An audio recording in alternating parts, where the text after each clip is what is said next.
नमस्कार. मनशक्ती आणि मनोधैर्याच्या या यूट्यूब चॅनलमध्ये आपलं मनःपूर्वक स्वागत. आपण गेल्या काही दिवसापासून फ्रॉम लव्ह टू ॲडिक्शन या सब्जेक्टमधल्या वेगवेगळ्या टप्प्यांवर आपण आत्तापर्यंत चर्चा करत आलेलो आहोत. ज्याच्यामध्ये आपण वेगवेगळ्या भावनांना हाताळणी कशी करायची ही माहीत नसल्यामुळे आपण कशाप्रकारे स्वतःच्या प्रॉब्लेम्समध्ये अधिकाधिक वाढ करत जातो आणि कधी ना कधीतरी असं करत-करत व्यसनाधीनतेचीही शक्यता माणसांमध्ये तयार होते आणि जसं काही आम्ही तुम्हाला पहिल्या भागामध्ये जसं सांगितलं होतं, की सध्याच्या सिच्युएशनला अशा प्रकारचे केसेस जास्त प्रमाणात वाढत चाललेले आहेत.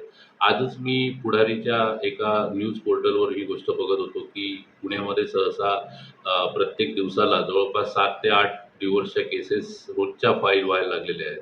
तर त्याची कारणं काय आहेत या संदर्भामधला तो व्हिडिओ होता आणि ते व्हिडिओ बघत असताना मला असं वाटलं, की या सिच्युएशनमधनं जात असताना बऱ्याच वेळा अशी सिच्युएशन असते, की ह्या गोष्टी प्लॅन करून होत नाहीत किंवा असं कधी ठरवून या सगळ्या गोष्टीचं सेपरेशन किंवा या सगळ्या गोष्टी होत नाहीत. तो एक अचानक आलेली ती घटना असते आणि मग त्याच्यानंतर त्या सगळ्या प्रोसेसमधनं जात असताना आपण स्वतःला सांभाळत या सगळ्या सिच्युएशनला फेस करण्याचा प्रयत्न करत असतो. तर आज आपण चर्चा करणार आहोत एन्झायटी आणि डिप्रेशन या 2 गोष्टींवर. जनरली हेल्पलेसनेस माणसांमध्ये ज्यावेळेला डेव्हलप होतो, म्हणजे हतबलता माणसामध्ये ज्यावेळेला तयार होते, त्यावेळेला एक ट्रॉमा रिस्पॉन्स म्हणून एन्झायटीची खरी पाहिलं तर सुरुवात होत असते. तसं ह्युमन जे शरीर आहे, मानवी शरीर जे आहे, ते अशा प्रकारच्या घटनांना, अशा प्रकारच्या सिच्युएशनला कोपिंग मेकॅनिझम म्हणून एक प्रकारचा आपल्या शरीरामध्ये इनबिल्ट प्रकार आहे. जसं आपण उन्हामध्ये ज्यावेळेला जातो, त्यावेळेला ते ऊन सहन न झाल्यामुळे आपल्या शरीराचं तापमान कमी राहावं यासाठी ऑटोमॅटिकच शरीरामधनं घामाची उत्पत्ती तयार होते. त्यासाठी प्लॅन करून तो घाम तयार केला जात नाही. तो एक ट्रॉमा रिस्पॉन्स आहे. तो एक प्रकारचा ट्रॉमा रिस्पॉन्स आहे. तसंच ज्यावेळेला आपण रात्री झोपलेले असताना जर आपल्याला डास चावला, तर तो डास आता चावतोय, मग आता मला त्याला मारलं पाहिजे आणि मग त्या मारण्यासाठी मी काय करायला पाहिजे? अशा प्रकारचा विचार करण्याच्या अगोदरच आपण त्यावर त्या त्या डासाला मारण्यासाठी आपण अटॅक करतो. तर हा सगळा जो विषय आहे, या सगळे जे विषय आहेत, हे आपल्या शरीरामध्ये इनबिल्ट असलेले ट्रॉमा रिस्पॉन्स आहेत. तर ह्या सगळ्या गोष्टी ज्यावेळेला अशा traumatic incidents, separation, divorce, heart breaking situations किंवा ब्रेकअप्स अशा ज्या घटना घडतात, त्यावेळेला माणसाच्या शरीरामध्येही एक प्रकारचा मेकॅनिझम तयार केलेला आहे, की त्या सिच्युएशनला ट्रॉमा रिस्पॉन्स म्हणून पहिली प्रतिक्रिया तयार होते. ती म्हणजे अँक्झायटीची असते, चिंतेची असते. कारण ती सिच्युएशन कुठल्याही प्रकारचे प्लॅन्स न करता समोर उद्भवल्यामुळे आपल्याला एक प्रकारची सिच्युएशन आपल्या हाताच्या बाहेर जाते की काय, अशा प्रकारची सिच्युएशन ज्यावेळेला तयार होते, अशा प्रकारची वातावरण निर्मिती ज्यावेळेला तयार होते, त्यावेळेला आपला ब्रेन हा सर्व्हायव्हल मोडला निघून जातो. सर्व्हायव्हल मोडला निघून गेल्यानंतर आपल्या शरीरातलं आपलं मन हे ट्रॉमा रिस्पॉन्सेसच्या आधारावर अँक्झायटी तयार करतं. त्या अँक्झायटीमध्ये आपले हात थरथरणं किंवा सतत भीती वाटणं किंवा पॅनिक अटॅक्स येणं, या सगळ्या गोष्टी तयार होतात. पण हा ट्रॉमा रिस्पॉन्स हा एका अर्थी माणसाला पुन्हा पूर्ववत होण्यासाठीचा एक पहिली पायरी आहे. कारण याच्या अगोदर त्याने जे मनामध्ये ज्या पद्धतीने ठोकताळे तयार केलेले असतात, त्या पद्धतीने जेव्हा तो आपलं जीवनमान जगत असतो, त्यावेळेला त्याने कधीही विचार केलेला नसतो, की हे जर आपल्या आयुष्यामध्ये जर कायमस्वरूपी राहिलं नाही, तर आपला सर्व्हायव्हल कसा असणार आहे याविषयी आपण कधीही प्लॅन केलेला नसतो आणि तीच सिच्युएशन ज्यावेळेला एक्झॅक्टली समोर उभी राहते, त्यावेळेला आपल्याला सगळ्या प्रकारचे विचार एकाच वेळेला करावे लागल्यामुळे ती चिंता तयार होते. आणि त्या चिंतेचं पहिलं कारण काय असतं, तर आता मी या जगात एकटा राहणार आहे. आता मला सपोर्टला कोणी नसणार आहे किंवा मी आता या सगळ्या कंडिशनला फेस करू शकणार नाहीये. अशा प्रकारच्या या सगळ्या विचारांची सरमिसळ होत त्या अँक्झायटीला किंवा त्या पॅनिक अटॅक्सला सुरुवात होत असते. एन्झायटी डिसऑर्डरचं सायकॉलॉजीच्या एकंदरीत शास्त्रामध्ये एन्झायटीचं खूप लांबलचक वर्णन आहे आणि त्याचे प्रकारही खूप जास्त प्रमाणात आहेत. जसं त्याचे डिसऑर्डर्सही बघितले गेलेले आहेत. कारण का ते जर एपिसोड जर रेग्युलर प्रमाणात जर होत असतील, म्हणजे काही कालाच्या अंतराने रेग्युलर बेस होत असतील, तर ती फक्त एन्झायटी राहत नाही, तर ती एक पर्सनॅलिटीमध्ये एन्झायटी डिसऑर्डर म्हणून डेव्हलप होते. तर या सगळ्या सिच्युएशनमधनं जात असताना जर ती सिच्युएशन आपल्याला हाताळणी करण्यासाठी जर आपल्याला जे योग्य ते मार्गदर्शन मिळालं आणि त्या योग्य मार्गदर्शनातनं बाहेर पडण्यासाठी म्हणून आपण जे काही त्याचे पॅरामीटर्स आहेत, त्या पॅरामीटर्स जर आपण फॉलो केले, तर आपल्याला त्या अँक्झायटीचं डिसऑर्डर होण्यापासून आपल्याला वाचवता येतं. एक दुसरा एक महत्त्वाचा विषय असा आहे, की डिप्रेशनचं जो छोटा भाऊ असं कोण आहे तर अँक्झायटी आहे. अँक्झायटीचा मोठा भाऊ हा डिप्रेशन आहे. कारण एका सस्टेन पिरियड ऑफ टाईममध्ये जर अँक्झायटीचा जर जो काही पिरियड सुरू झालेला आहे, तो एका सस्टेन पिरियडपर्यंत म्हणजे एक लाँग टाईमपर्यंत जर ती अँक्झायटी आपल्यामध्ये कायमस्वरूपी जर राहिली, तर त्याचं रूपांतर डिप्रेशनमध्ये होतं. आणि ज्यावेळेला ते डिप्रेशनमध्ये होतं, त्यावेळेला मग आपल्याला मेडिकेशन्स आणि या सगळ्या गोष्टी खरं अँक्झायटीसाठी सुद्धा मेडिसिन्स वगैरे उपलब्ध आहेत.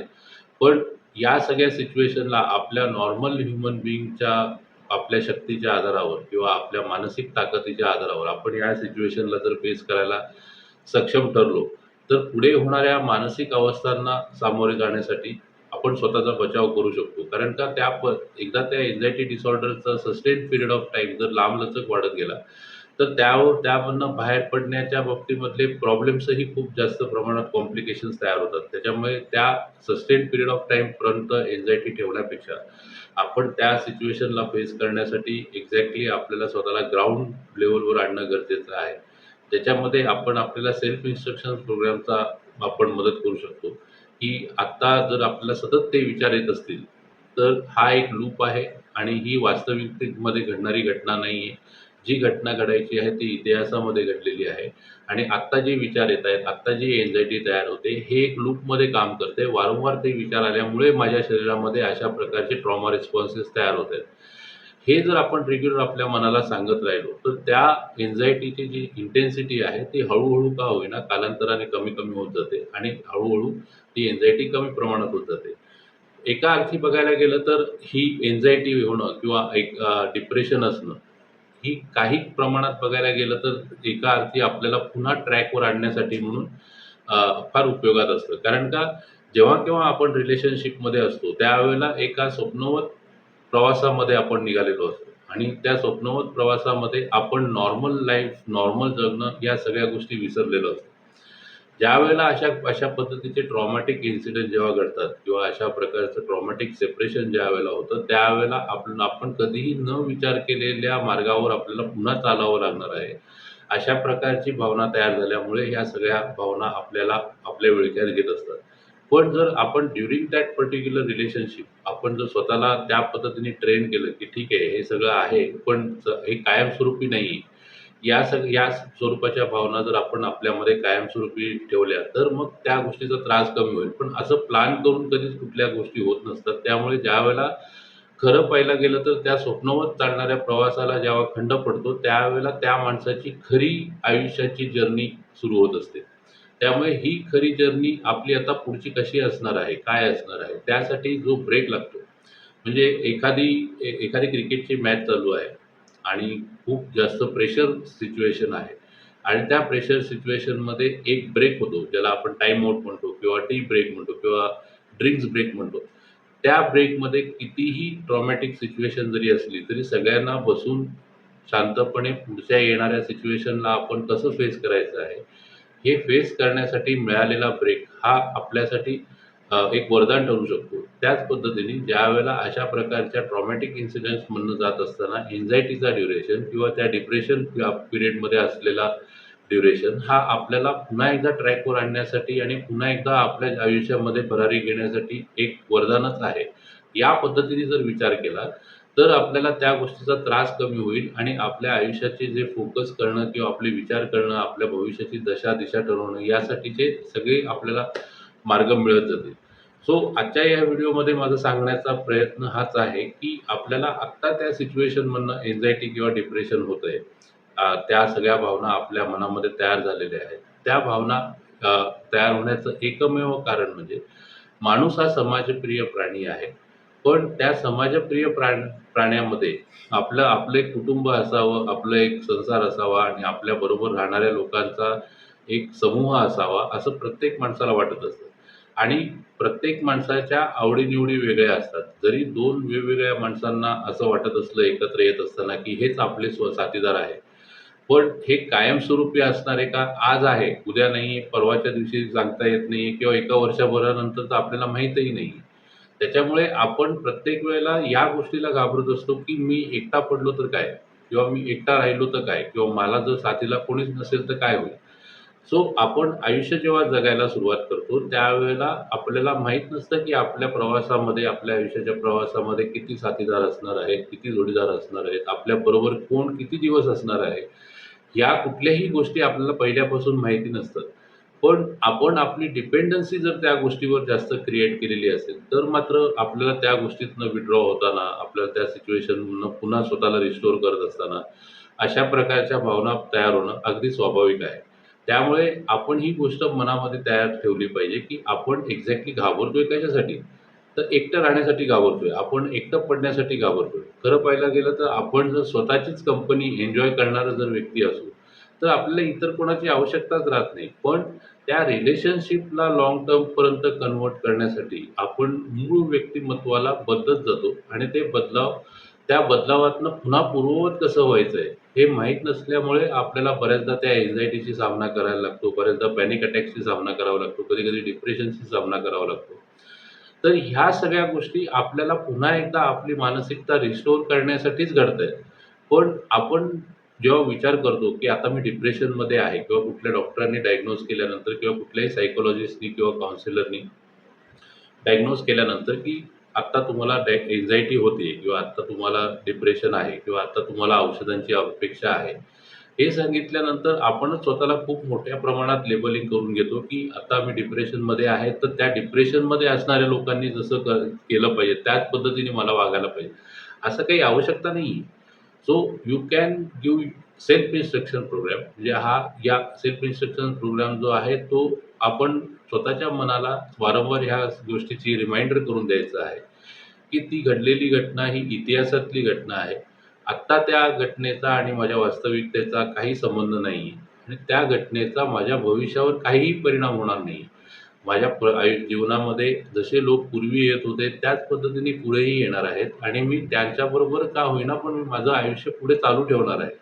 अशा प्रकारचे सेल्फ इन्स्ट्रक्शन्स रेग्युलर बेसवर सकाळ, दुपार, संध्याकाळ जसं आपल्याला मॅनिफेस्टेशनच्या बाबतीमध्ये सांगितलं जातं किंवा आपल्याला युनिव्हर्सकडे काही ना काहीतरी गोष्टी मागितल्या तर त्या पूर्ण होतात असं सांगितलं जातं. त्यासाठी काही अफर्मेशन्स सांगितले जातात. त्याच पद्धतीने हे अफर्मेशन्सच आहेत असं समजून चाला, की आपण आपल्या जीवनाला रेग्युलेट करण्यासाठी, आपण आपल्या जीवनाला पुन्हा पूर्ववत करण्यासाठी हा सगळा पास्ट होता आणि आता माझ्या जीवनाला नव्या प्रकारे सुरुवात होणार आहे. आता माझ्या आयुष्याला एक वेगळ्या प्रकारचं वळण मिळणार आहे. आता मी पूर्णपणे परिपक्व झालेलो आहे.